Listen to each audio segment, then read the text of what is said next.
Hi ಎಲ್ಲರಿಗೂ ಶುಭೋದಯ. ನಾವು ಮಹಿಳೆಯರ ಸ್ವಭಾವ ಎಲ್ಲರಿಗೂ ಸಹಜವಾಗಿ ಗೊತ್ತಿದೆ. ಯಾವುದೇ ಫುಡ್ಡನ್ನು ವೇಸ್ಟ್ ಮಾಡೋಂಗಿಲ್ಲ ನಾವು ಅಲ್ವಾ. ಹಾಗಾಗಿ ನಮ್ಮ ಎಲ್ಲ ತಾಯಂದಿರಿರ್ಬೋದು, ಅಕ್ಕ ತಂಗಿಯರಿರ್ಬೋದು, ಈ ಥರ ನಾವು ಎಷ್ಟೇ ಕರೆಕ್ಟಾಗಿ ಮಾಡಿದರೂ ಒಂದಿಷ್ಟು ಇಡ್ಲಿ ಉಳಿದಿರುತ್ತೆ, ಹೌದಾ.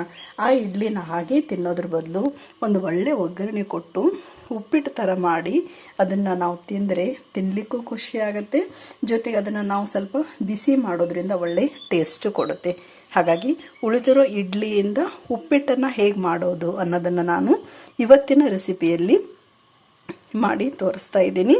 ಅದಕ್ಕೆ ಬೇಕಾಗಿರೋ ಸಾಮಗ್ರಿಗಳಂತ ಹೇಳಿದ್ರೆ 2 ಈರುಳ್ಳಿ ಮೀಡಿಯಮ್ ಗಾತ್ರದ ಹೆಚ್ಚಿದ್ದೀನಿ, ಕರಿಬೇವಿದೆ, ಹಸಿಮೆಣಸಿನ್ಕಾಯಿ ಇದೆ, ಕೊತ್ತಂಬರಿ ಸೊಪ್ಪು ಹೌದಾ ಕ್ಲೀನಾಗಿ ತೊಳೆದ್ಬಿಟ್ಟು ಹೆಚ್ಚಿಟ್ಟಿದ್ದೀನಿ. ಒಗ್ಗರಣೆಗೆ 2 ಸ್ಪೂನ್ ಎಣ್ಣೆ ಬೇಕು, ಸಾಸಿವೆ ಮತ್ತು ಜೀರಿಗೆ, ಕಡಲೆಬೇಳೆ, ಉದ್ದಿನಬೇಳೆ ಮತ್ತು ಶೇಂಗಾ ಕಾಳು, ಇನ್ನು ರುಚಿಗೆ ತಕ್ಕಷ್ಟು ಉಪ್ಪು, ಅರಿಶಿನ ಪುಡಿ ಇದೆ, ಹೌದಾ. ಈ ಇಡ್ಲಿನ ನಾವೇನು ಮಾಡಬೇಕು, ಪುಡಿ ಮಾಡ್ಕೋಬೇಕು. ಜಸ್ಟ್ ಇವಾಗ ನಾನು ಒಗ್ಗರಣೆ ಹೇಗೆ ಮಾಡೋದಂತ ತೋರಿಸ್ತಾ ಇದ್ದೀನಿ. ಒಗ್ಗರಣೆ ಮಾಡಲಿಕ್ಕೆ ಒಂದು ಕಡಾಯಿನ ನಾನು ಗ್ಯಾಸ್ ಮೇಲೆ ಇಟ್ಟಿದ್ದೀನಿ. ಇಡ್ಲಿ ಸ್ವಲ್ಪ ಇದೆ, 4 ಇಡ್ಲಿ ಉಳ್ಕೊಂಡಿದೆ.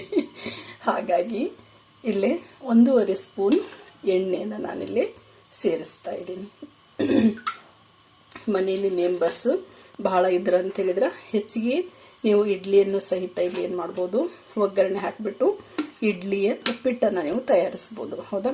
ಇಲ್ಲಿ ಬರೀ 4 ಇಡ್ಲಿ ಉಳಿದಿದೆ, ಅದರಿಂದಾನೆ ನಾನು ಒಂದಿಬ್ಬರಿಗೆ ಆಗುವಷ್ಟಿಲ್ಲೇ ಇಡ್ಲಿ ಉಪ್ಪಿಟ್ಟನ್ನು ಮಾಡಿ ತೋರಿಸ್ತಾ ಇದ್ದೀನಿ. ಎಣ್ಣೆ ಚೆನ್ನಾಗಿ ಕಾಯಬೇಕು. ಕಡಾಯಿ ಸ್ವಲ್ಪ ದಪ್ಪ ಇದೆ, ಹಾಗಾಗಿ ಟೈಮ್ ತಗೊಳುತ್ತೆ. ಎಣ್ಣೆ ಕಾದ ನಂತರ ನಾವು ಎತ್ತಿಟ್ಕೊಂಡಿರೋ ಕಡಲೆಬೇಳೆ, ಉದ್ದಿನಬೇಳೆ ಮತ್ತು ಶೇಂಗಾ ಕಾಳನ್ನು ಇಲ್ಲಿ ಸೇರಿಸ್ತಾ ಇದ್ದೀನಿ. ಸಾಸಿವೆ ಇದು ಕಡಲೆಬೇಳೆ, ಉದ್ದಿನಬೇಳೆ, ಶೇಂಗಾ ಚಟಪಟ ಆದ ನಂತರ ಅದು ಸ್ವಲ್ಪ ಬೇಯಬೇಕು, ಟೈಮ್ ತೊಗೊಳುತ್ತಲ್ಲ. ಹಾಗಾಗಿ ಅದು ಸ್ವಲ್ಪ ಲೈಟಾಗಿ ಫ್ರೈ ಆದ ನಂತರ ನಾನು ಎತ್ತಿಟ್ಕೊಂಡಿರೋ ಸಾಸಿವೆ ಜೀರಿಗೆಯನ್ನು ಇಲ್ಲಿ ಸೇರಿಸ್ತಾ ಇದ್ದೀನಿ. ಸಾಸಿವೆ ಜೀರಿಗೆನು ಚಟಪಟ ಅಂತ ಸಿಡಿದ ನಂತರ ನಾವು ಹೆಚ್ಚಿಟ್ಕೊಂಡಿರೋ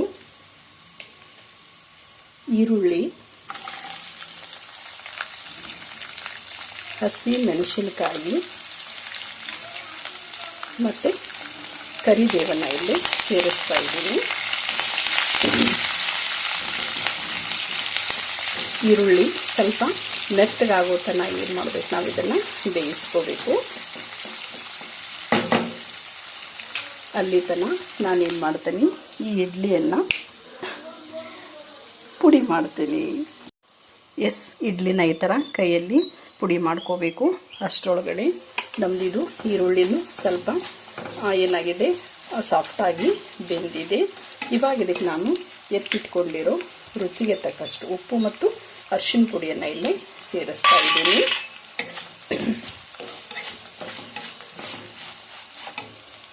ಇವಾಗ ನಾವು ಇದನ್ನೇನು ಪುಡಿ ಮಾಡಿಟ್ಕೊಂಡಿದ್ವಲ್ಲ 4 ಇಡ್ಲಿ, ಅದನ್ನು ಇಲ್ಲಿ ಸೇರಿಸ್ತಾ ಇದ್ದೀನಿ.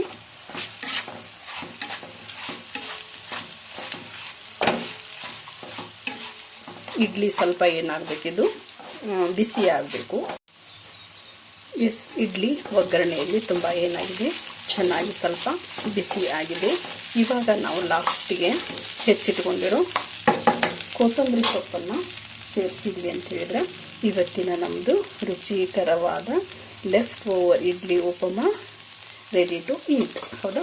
ಇಷ್ಟೊಂದು ಏನಿದೆ ಟೇಸ್ಟ್. ಆ್ಯಕ್ಚುಲಿ ನಾವು ಈಗ ಒಗ್ಗರಣೆನ ಹಾಕಿ ನಾವು ಬಿಸಿ ಮಾಡಿದ್ರೆ ಇದು ಆಬ್ವಿಯಸ್ಲಿ ಒಳ್ಳೆಯ ಟೇಸ್ಟನ್ನು ಇದು ಕೊಡುತ್ತೆ. ಹಾಗಾಗಿ ಇಷ್ಟ ಇರೋರು ಮತ್ತೇನು ಮಾಡ್ತಾರೆ, ನಿಂಬೆಹಣ್ಣು ಒಂದು 2-3 ಹನಿ ಸೇರಿಸ್ತಾರೆ. ಬಟ್ ಬೇಡ, ಸ್ವಲ್ಪ ಹುಳಿನೇ ಇರುತ್ತಲ್ಲ, ಹಾಗಾಗಿ ಕೊಬ್ಬರಿ ತುರಿಬೇಕಿದ್ರೆ ನೀವು ಸೇರಿಸ್ಬೋದು. ಇದ್ರೆ ಇಲ್ಲ ಅಂತ ಹೇಳಿದ್ರೆ ಇಷ್ಟೇ ಸಿಂಪಲ್ಲಾಗಿ ಇಡ್ಲಿ ಉಪ್ಪಿಟ್ಟು ಸವಿಯಲು ಸಿದ್ಧ. ಇವತ್ತಿನ ರೆಸಿಪಿ ಯಾರಿಗೆಲ್ಲ ಇಷ್ಟ ಆಯಿತು ಕಮೆಂಟ್ ಮಾಡಿ, ಲೈಕ್ ಮಾಡಿ ಮತ್ತು ಶೇರ್ ಮಾಡಿ. Thank you for watching.